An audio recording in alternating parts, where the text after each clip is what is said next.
แชทสีชมพูเขาบ่สนใจก็หันมาเบิ่งแชทสีฟ้าก็ได้เด้อบ่แม่นว่าอ้ายว่างแค่อยากสิเว้ากับเธอถ้าตอบแชทน้องอยู่เด้อฮู้บ่รำคาญก็บอกกันเด้อสิบ่เสอไปทักเจ้าอีกฮู้อยู่ว่าบ่มีสิทธิ์มันผิดตั้งแต่ฮักแล้วล่ะหงุดหงิดก็บอกกันด้วยหนหวยก็บอกกันมาสิบ่ทักไปหาเจ้าบ่อยากเว้านำโอ้ย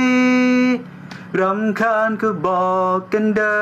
อสิบ่เสอไปทักเจ้าอีกฮู้อยู่ว่าบ่มีสิทธิ์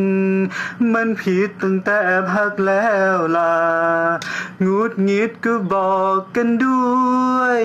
หนหวยก็บอกกันมาสิบ่ทักไปหาเจ้าบ่อยากเว้านำโอ้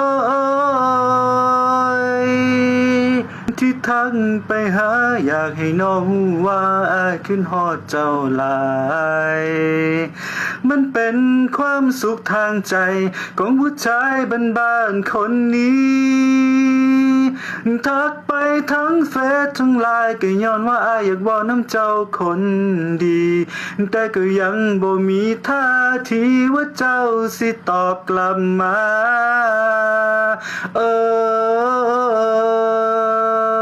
แชทสีชมพูเราบ่สนใจก็หันมาเบิ่งแชทสีฟ้าก็ได้เด้อบ่แม่นว่าอ้ายว่างแค่อยากสิเว้ากับเธอตอบแชทน้องอยู่เด้อฮู้บ่รำคาญก็บอกกันเด้อสิบ่เสอไปทักเจ้าอีก